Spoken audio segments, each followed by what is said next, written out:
Welcome aboard. We're riding the surf today out in the sales pipeline with your host, Matt Hines. Welcome, Matt. Hey, Paul. How we doing? Okay, I couldn't come up with any clever introduction, so it's just Matt today. That's okay. Matt's just fine because we're going to do everything possible to maximize time with our guest today. Good. I'm really excited about what we're going to talk about today.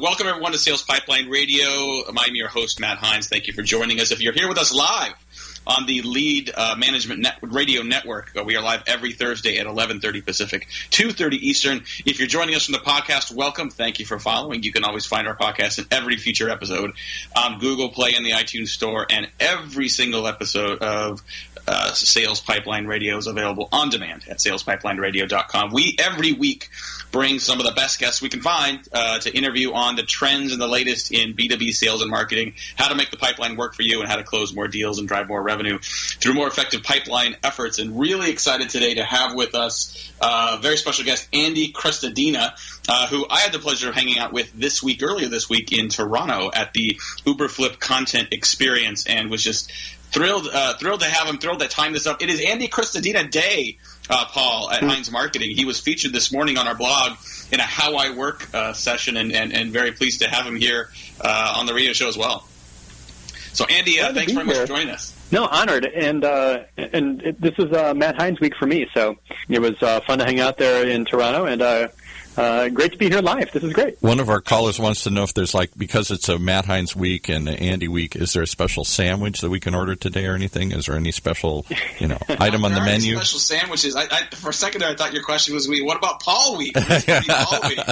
We will do a Paul week for sure. So we're going to spend a lot of time talking with Andy about content, and including his book that he wrote last year, published, called Content Chemistry and the Illustrated Handbook for Content Marketing. And I have to point out that, Paul, this conversation could take many different directions. I think Andy is a true Renaissance man. He is a pioneer in the content marketing space, and we'll get into that in a minute. He also plays the piano, speaks fluent Chinese. He is a certified arborist in Chicago, and he has been a past docent of the Chicago Architecture Foundation. I don't know what else you would add to that, unless somehow, you're also an Olympian athlete doing something, coming up in the Winter Olympics. But impressive resume for sure. Maybe to start with, where did all of that come from? My goodness. Just a lot of different skills, a lot of different things you've been doing. Walk us through a little bit of sort of where, how did you become such a well-rounded person?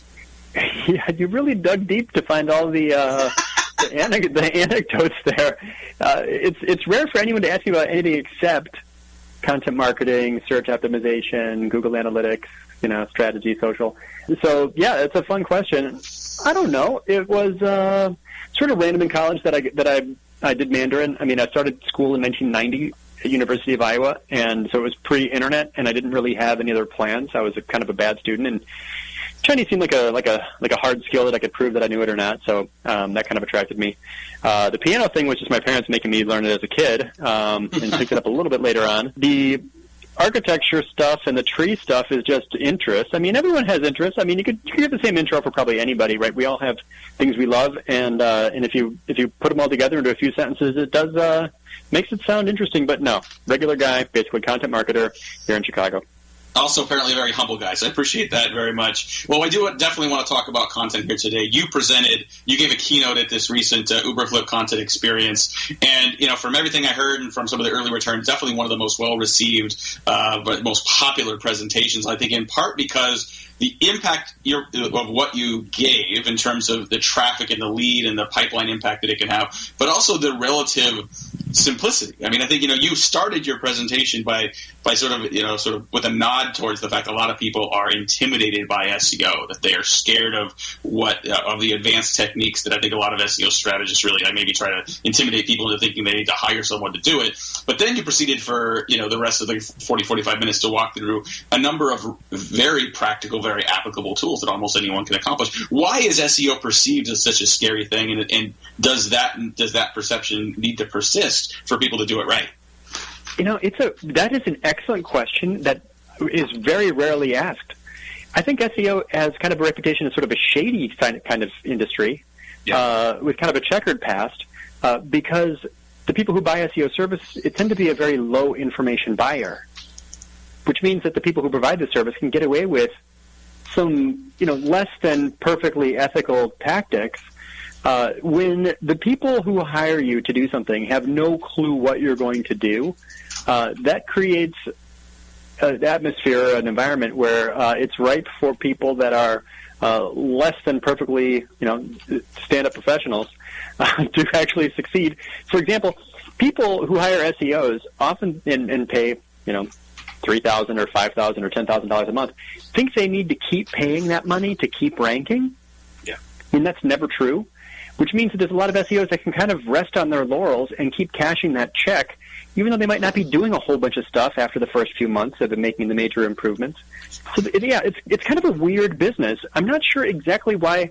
I think that if people who bought the service and people who are offering it or people who did it themselves in-house as a brand marketer just spent a little more time and used a little more mental endurance and stayed focused on the learning a little longer and knew more of what it was about, which is mostly indicating relevance. It's not magic, right?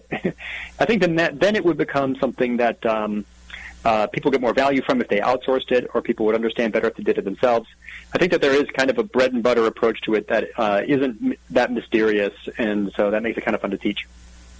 Absolutely. We're talking today with Andy Crestodina, who, in addition to being an arborist and a piano player and everything else, is also the co-founder, strategic director of Orbit Media Studios. You can check them out at orbitmedia.com. He is the author of Content Chemistry, an illustrated handbook for content marketing. Talk a little bit about the book, and I think you alluded to sort of how it was developed in your presentation this week, but talk about where that came from and sort of the idea behind sort of content chemistry. Why did you decide to call the book that specifically? Yeah, there's a post that I wrote probably 5 years ago that was like the periodic table of content, which is sort of like an infographic-y thing that just has like a little diagram that shows like these are the different formats for content: podcast, webinar, book, ebook, tweet, post, article. And the article and the blog post was about how to atomize big things into small things, how to combine small things into big things. And so the name came from that. It was just like this kind of chemistry as a metaphor. But the general idea behind it was a post that I wrote for Jay Baer probably around the same time called Nice Blogs Finish Last. And I made the case that if you are just more structured and persistent and focused in your approach, that you will gradually write a book as you blog. So the advice in the presentation yesterday or on Tuesday was to create in advance an outline of everything that you know, which will eventually become your lifetime body of work, LBOW, your elbow, your lifetime body of work. And so that's basically what I did. I did it with first on paper, then with Post-it notes on the wall, like this is everything I know. And I saw gaps, and I filled them in with articles, publishing them, getting feedback on them, improving them. And then basically just in the end, I kind of repackaged this whole thing as a book. It's not that uncommon of a strategy, actually, just blogging into a book. There were things that I had to, it took me several months after I had all the blog posts together to sort of repackage it. And then it became like an annual book because it had screenshots and tactics and tricks that don't apply anymore, so I had to rewrite them, remove them, and it's turned into one of those things that gets updated every year or year and a half. The 5th edition will be out next year. Nice. Yeah, I appreciate that effort, and I think the dirty little secret for me is the last 3 books I've published have been written exactly the same way. Where I had a topic that I wanted to cover, an angle I wanted to take, and I basically sat down and wrote a table of contents first of what I wanted that to look like, and then looked at the blog and said, how much of that have I already written, and which of the parts of the table of contents have I not written, and that became a big part of the editorial calendar moving forward. And there is still a lot of work. It's not just cutting and pasting into a Word doc. There's formatting. You got to still make sure that a lot of sort of seasonal or timely references may be taken out. But there's a huge difference in what people perceive you as when you have a blog versus when you have a book. And to your point, it's a lot of this. It's a lot of the same thing. And I imagine that for your business and equally applicable to anybody who's listening, who's running a company or running sales and marketing for a company, the book becomes another reformatting of your content that is ultimately intended to drive demand and qualified demand and preference and differentiation as well, right? Yeah, and that is that's the point of it all. I mean, if you think about why we're doing this, it's not to sell a bunch of books, and the book just barely pays for itself. I think it's sold like not even 10,000 copies total over the last however many years.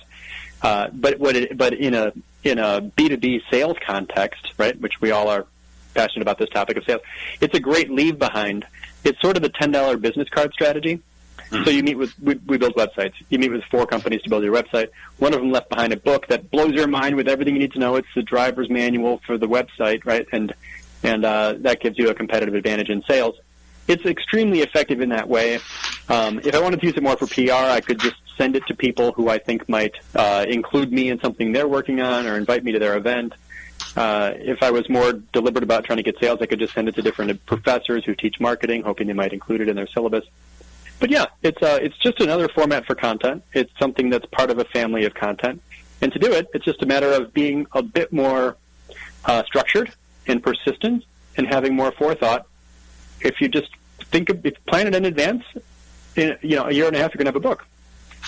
So I definitely encourage anyone who's interested, go to orbitmedia.com, check out a lot of the stuff Andy's written. I mean, you can get access to his book there, but also some very, very detailed blog posts on a number of really heady subjects. And speaking of detailed blog posts, a few things that you talked about on Tuesday, I wanted to sort of have you give some color here as well. Like one of the things I heard a lot of people at the conference talk about after your presentation, and it certainly stuck with me as well, was that you made a comment, you don't need 1,000 good blog posts, you need 100 great ones. Talk a little bit about what that means and what that implies for content marketers.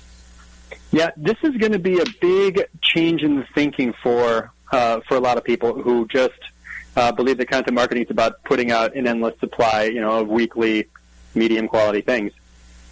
If you're at all interested in search and in durable visibility, because you made something that ranks in Google and gets visits every day, then it's not really about making a lot of little things or a lot of medium things. What Google is trying to give everybody who searches for anything is the best page on the internet for that topic. Now, if you go back and look at your analytics, you probably find you already have a couple of these. Virtually every website already ranks for a couple of somethings, right, a couple of phrases. What your job kind of becomes, I didn't explain it quite this way, but what you want to do, those are traffic champions. You want to create a couple more traffic champions because there's always a few things that have a massive disproportionate effect on your total number of visitors. So if your job is to create a couple more traffic champions, knowing that that's going to create just way more brand awareness for you, then you don't want to just keep making more medium quality things. You want to go make a couple more great things, and you've already got a head start if you've already published a bunch. So going back and updating older things, especially older things that almost rank high, or older things that are already converting a good percentage of visitors into subscribers, and just that strategy of updating content, I mean, the whole idea here, and I'm finding it to be true, there is far greater glory in going and making something good into something great. That page may already have high authority. There already might be links to it from other websites. And then there is in making a brand new thing, which starts with zero authority and no one linking to it. So yeah, it's a totally different approach, and I think that for people listening now, they may realize, like, yeah, what if I already got out there that I could make better? It's going to take less time and have far greater results. Absolutely.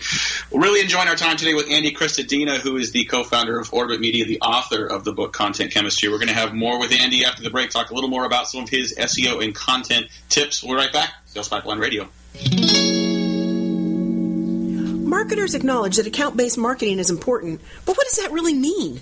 ABM requires a deep understanding of your target accounts and the people within its internal buying committee. Are you prepared to launch and drive results from an ABM program in your organization? Get the recording for the Modern Marketers Workshop, ABM, from strategy to action and results. A fully online, on-demand workshop that includes an interactive workbook, the presentation slides, and templates, all for $195. Visit www.heinzmarketing.com/workshops. That's HEINZ marketing.com and get started now.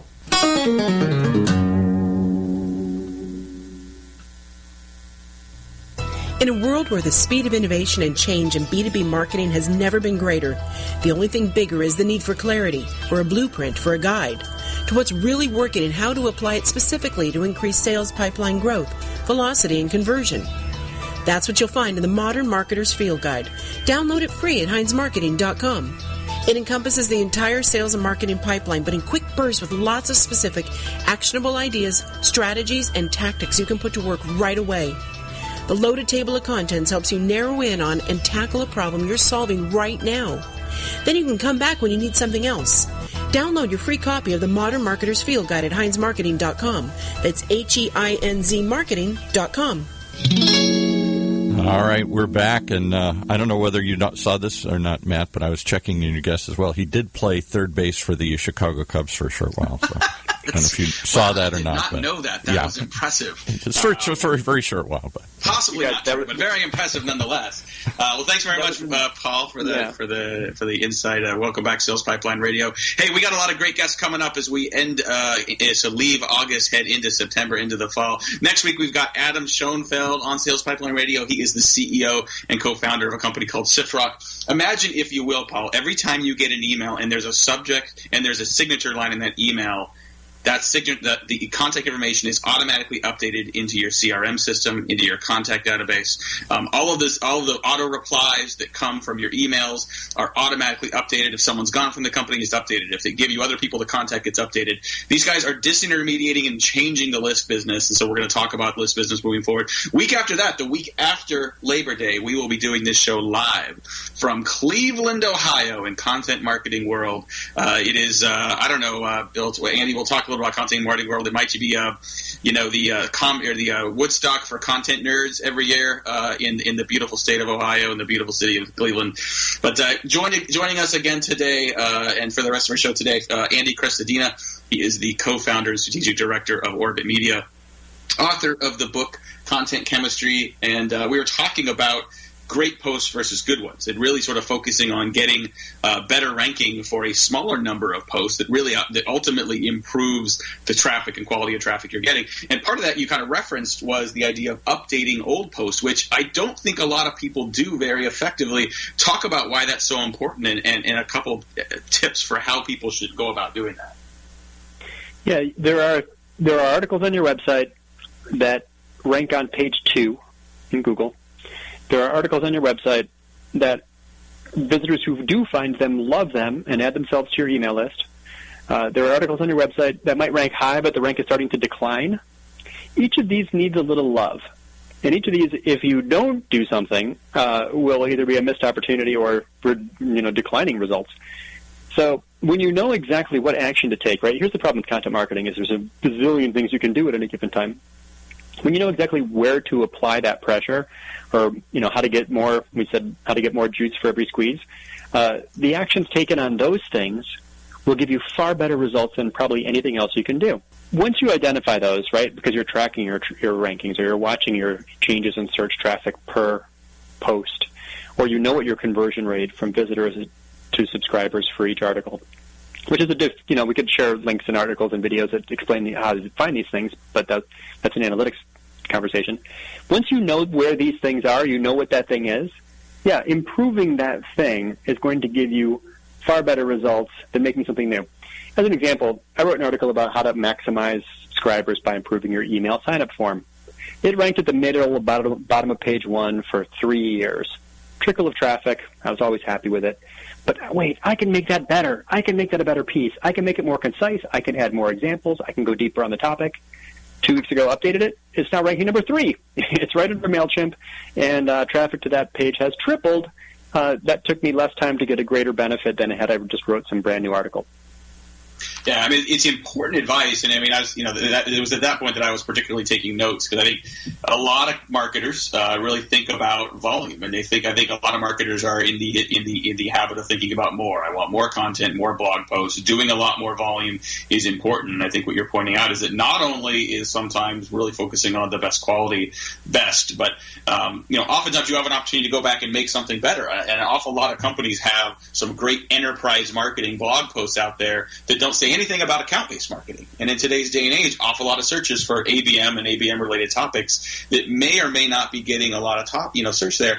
You covered this a little bit this week in terms of talking about keywords versus semantic search. And I to this day, I still don't know that everyone really understands the difference. Talk a little bit about precision versus intent in terms of content and what that means, or how people should be creating content today. Sure. So this is 18 years of SEO. So I did it back in the day, even before Google had finished winning the battle. And we optimized content for Lycos and Hotbot and Excite and AltaVista. And it was weird back then. and it's better now.